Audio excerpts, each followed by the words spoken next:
Welcome friend to my YouTube channel. आज हम लोग करने वाले हैं केमिकल काइनेटिक्स। ठीक है, ये एनसीईआरटी पार्ट 2 का मतलब पार्ट 1 का सेकंड चैप्टर। तो केमिकल का मतलब आप जानते ही होंगे, लेकिन काइनेटिक्स का क्या मतलब है। सो काइनेटिक्स का मतलब है यहाँ पे रेट ऑफ रिएक्शन। क्या होगा रेट ऑफ रिएक्शन, कितनी जल्दी प्रोडक्ट बनेगा, कितनी जल्दी रिएक्टेंट कंज्यूम होगा, उन सबसे डील करता है। Suppose rusting of iron. Rusting of iron एक बहुत ही लंबा प्रोसेस है, बहुत धीरे धीरे होता है, तो मतलब उसका रेट ऑफ रिएक्शन स्लो है। तो क्यों स्लो है, क्या फैक्टर्स है जिसकी वजह से ये सब चीज़ें वेरी करती हैं, तो आज हम लोग ये बताने वाले। ठीक है, तो सबसे पहले जो हम लोग टॉपिक लेते हैं वो है रेट ऑफ रिएक्शन। ठीक है, रेट ऑफ रिएक्शन। ठीक है, मान लीजिए कोई भी हमारा एक रिएक्टेंट है आर। रिएक्टेंट है आर और उससे बन रहा है प्रोडक्ट पी। ठीक है, तो हम लोग रेट कैसे डिफाइन करेंगे, हम लोग कैसे रेट डिफाइन करेंगे।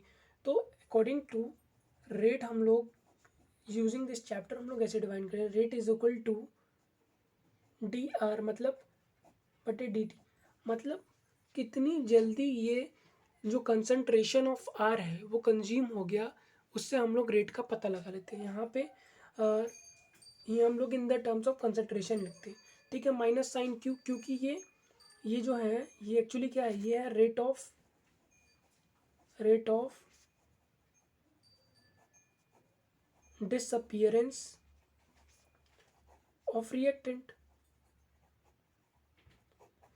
Rate of disappearance of reactant क्यों, क्योंकि जैसे जैसे प्रोडक्ट या हमारा रिएक्शन आगे बढ़ेगा, वैसे वैसे ही तो ये जो रिएक्टेंट होगा वो कम होता जाएगा और प्रोडक्ट बनेगा इसकी जगह पे। तो इसलिए हम लोग कह रहे हैं कि ये rate of disappearance of reactant भी कह सकते हैं रेट ऑफ अ रिएक्शन को। और हम लोग क्या कह सकते हैं, formation rate of formation of product भी कह सकते हैं, क्योंकि प्रोडक्ट जब बन रहा है तो रिएक्टेंट खत्म हो रहा है। ठीक है, तो अगर मैं ओवरऑल कहूँ कि रेट ऑफ रिएक्शन क्या होता है, तो rate of reaction is equal to minus d r. यहाँ पे जो मैं ये ब्रैकेट लगा रहा हूँ उसका मतलब है कंसंट्रेशन ऑफ रिएक्टेंट बटे डी टी। यहाँ पे माइनस साइन इसलिए लगाया है क्योंकि इसका जो विद रिस्पेक्ट टू टाइम इसकी जो कंसंट्रेशन है वो डिक्रीज हो रही है, इसलिए हमें यहाँ नेगेटिव साइन लगाना होता है। और ये प्रोडक्ट की बात करूँ तो यहाँ पे हमें पॉजिटिव साइन लगाना होता है, या कोई भी साइन ना लगाए तो भी चलेगा। ठीक है, क्योंकि ऑलरेडी कुछ नहीं है तो प्लस है। तो ये होता है हमारा रेट ऑफ रिएक्शन। ठीक है, और मैं इसे और स्पेसिफिकली बात करूँ तो ये हमारा इंस्टेंटेनियस है। What do you mean by instantaneous, मतलब मैं कहूँ कि मुझे बताओ कि 10 की पावर की एट 2 सेकेंड्स, मतलब मान लो 10 सेकेंड एक रिएक्शन चलती है, तो दूसरे सेकेंड में क्या है रेट ऑफ रिएक्शन। क्योंकि जो रेट ऑफ रिएक्शन है वो यूनिफॉर्म नहीं होता है। ठीक है, लेकिन एक हमारा होता है एवरेज रेट। एक तो एवरेज था, उसकी जगह हम क्या करेंगे, वहाँ पे हम लिखेंगे डेल्टा आर बटे डेल्टा टी।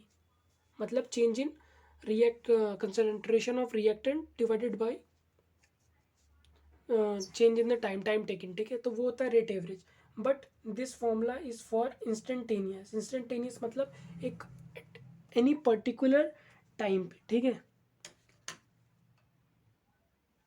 चलिए इसे अंडरस्टैंड करते हैं with the help of reaction. मान लीजिए मेरे पास two moles of hydrogen iodide है। ठीक है, ये डिकम्पोज होते हैं H2 में। ठीक है, सॉरी, और I2 में। ठीक है, तो अब मुझे बताओ इसका रेट ऑफ रिएक्शन मैं कैसे निकालूंगा। तो रेट मैं लिख देता हूँ, मैं बात कर रहा हूँ इंस्टेंटेनियस रेट के पर्टिकुलर इंस्टेंस पे। मैं रेट कैसे निकालूंगा, यहाँ पे मैं लिखूंगा माइनस डी एच आई बटे डी टी। और यहाँ पे जो भी कोफिशियंट होता है, यहाँ पे जो भी कोफिशियंट होता है ना, वो अपॉन में आ जाता है लाइक दिस। ये आ गया अपॉन में, जो भी कोफिशियंट होता है वो अपॉन में आ जाता है। ठीक, अब ये प्रोडक्ट है तुम्हारा,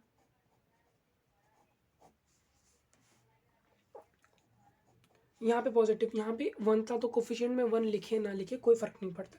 ठीक है, इज इक्वल टू डी। तो ये कुछ इस तरीके से हम लोग रेट को डिफाइन कर सकते हैं। और मैं अगर जनरल एक बात करूँ कि मतलब मान लो ए है, ये दे रहा है बी। ठीक है, ये ए है, ये बी दे रहा है, तो रेट ऑफ रिएक्शन की मैं बात करूँ तो वो कुछ इस तरीके से हो जाएगी, minus active concentration of what reactant dt, और डिवाइडेड बाई 1/a।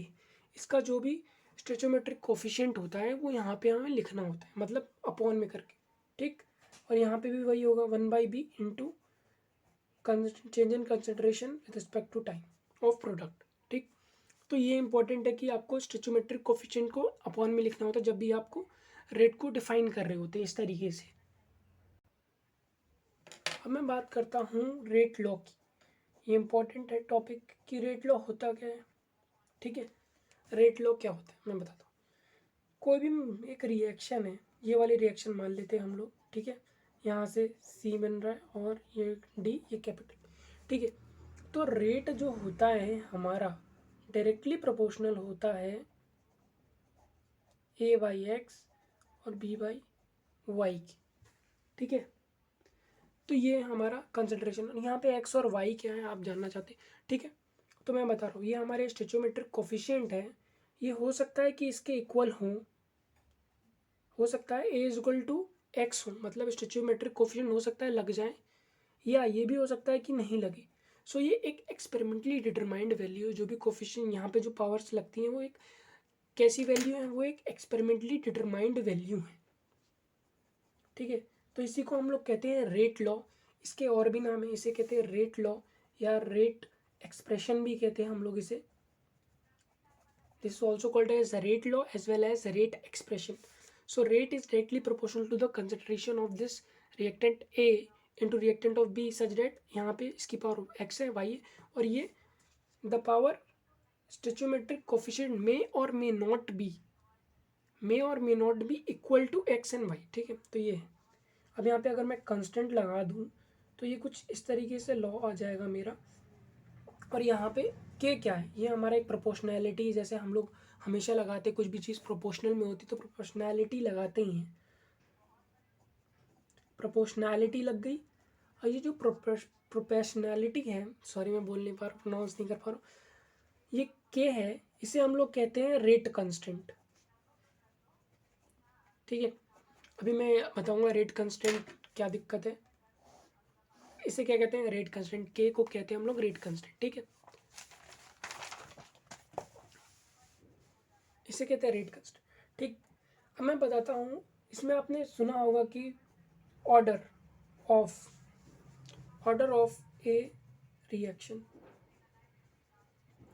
ठीक है। अब मुझे बताओ ऑर्डर ऑफ रिएक्शन क्या होता है। हमने पढ़ा कि रेट जो होता है ऑफ एनी रिएक्शन इस पिछले वाले रिएक्शन के रिस्पेक्ट में देखें तो बी, ठीक है।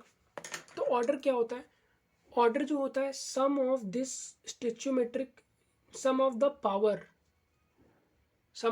Of X Y, sum of the power of X and Y, ठीक है। तो वो ऑर्डर होता है, मतलब मैं क्या कह रहा हूँ, तो जो हमारा ऑर्डर होता है कुछ भी हो सकता है, मतलब 0 भी हो सकता है, 1 भी हो सकता है, 1/2 भी हो सकता है, -1/2 भी हो सकता है, कुछ भी हो सकता है वो, ठीक है।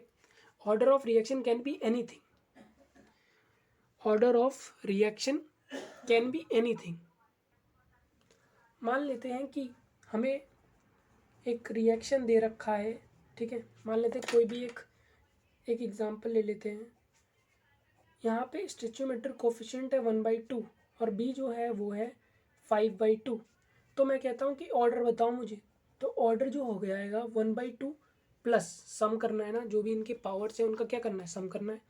5/2 तो कितना आ जाएगा, 6/2 तो 3। सो मैं कहूँगा order of this particular reaction is 3। It can be 0, it can be fraction, anything it can be, ठीक है।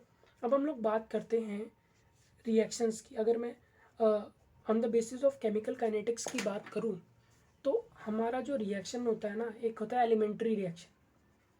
एलिमेंट्री नाम से आप पता कर सकते हैं that it is a kind of reaction which is very simple.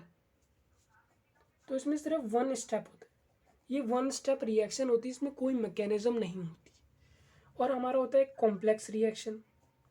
Complex reaction by the name only you can predict that ये जो होगा मल्टीपल स्टेप्स का होगा, प्लस मल्टीपल स्टेप है इसके अंदर, अलॉन्ग विथ इसमें हमारा मैकेनिज्म भी इन्वॉल्व रहता है। जैसे मैं बात करूँ मैकेनिज्म की बात करूँ, SN1 SN2, सो वो सब जो होते हैं even, elimination reaction, substitution reaction, उसमें क्या होता है, मैकेनिज्म इन्वॉल्व होता है। तो ये होता है एलिमेंट्री रिएक्शन और ये होता है कॉम्प्लेक्स रिएक्शन। तो अब हम लोग बात करते हैं यूनिट ऑफ के।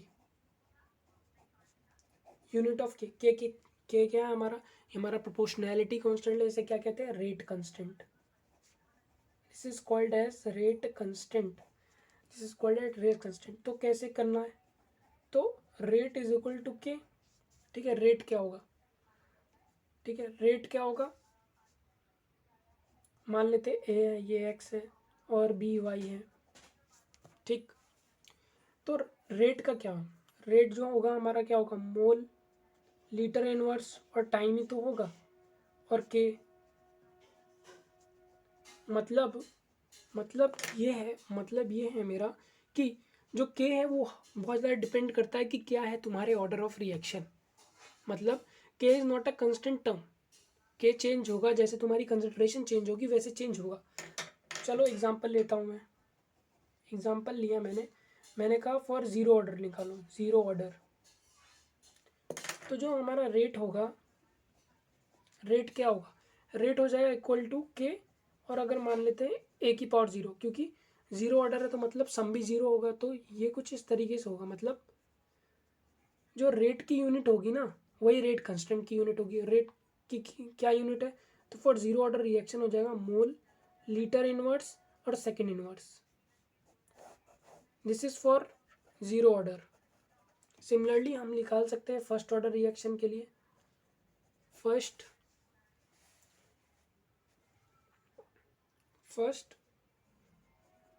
Orders reaction, first order reaction के लिए क्या कर सकते हैं, रेट इज इक्वल टू के।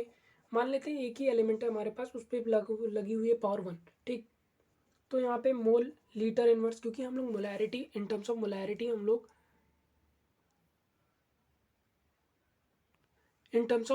हम लोग ले रहे हैं, और ये है टाइम, यहाँ पे सेकंड ले लेते हैं, ठीक है। के अब ये वन है तो इसकी जो यूनिट हो जाएगी वो क्या, मोलैरिटी की यूनिट ही तो होगी, ठीक है। तो मोल से मोल कट गया, लीटर से लीटर इनवर्स कट गया, तो टाइम की है क्या यूनिट बची, सेकंड इनवर्स। मतलब यूनिट क्या हो गई, फर्स्ट ऑर्डर सेकंड इनवर्स हो गई, क्या हो गई, second inverse. This is for first order, okay. तो हम आज लास्ट टॉपिक उठाते हैं जो है मॉलिक्यूलैरिटी। अभी मॉलिक्यूलैरिटी क्या होता है, मॉलिक्यूलैरिटी और कभी कभार ऑर्डर ऑफ अ रिएक्शन में थोड़ा थोड़ा अंतर हो जाता है। तो देखिए कन्फ्यूजन ये है कि मॉलिक्यूलैरिटी जो डिफाइन है वो है एलिमेंट्री रिएक्शन के लिए, मतलब जिसमें भैया कोई मैकेनिज्म ना हो, सिंपल बात, कोई मैकेनिज्म ना हो, इन सिंगल स्टेप में रिएक्शन हो रहा है, तो वो हमारा एलिमेंट्री रिएक्शन है, और उसमें मोलैरिटी होगी। मोलैरिटी जो होती है कभी भी नेगेटिव नहीं होती। मोलैरिटी की बात करूँ तो, डेफिनेशन की बात करूँ तो, the number of species, species क्या हो सकता है, वो हो सकता है एटम भी हो सकता है, आपका मॉलिक्यूल्स भी हो सकता है, और क्या भी हो सकता है, आयंस भी हो सकता है, ठीक है। Number of species reacting in A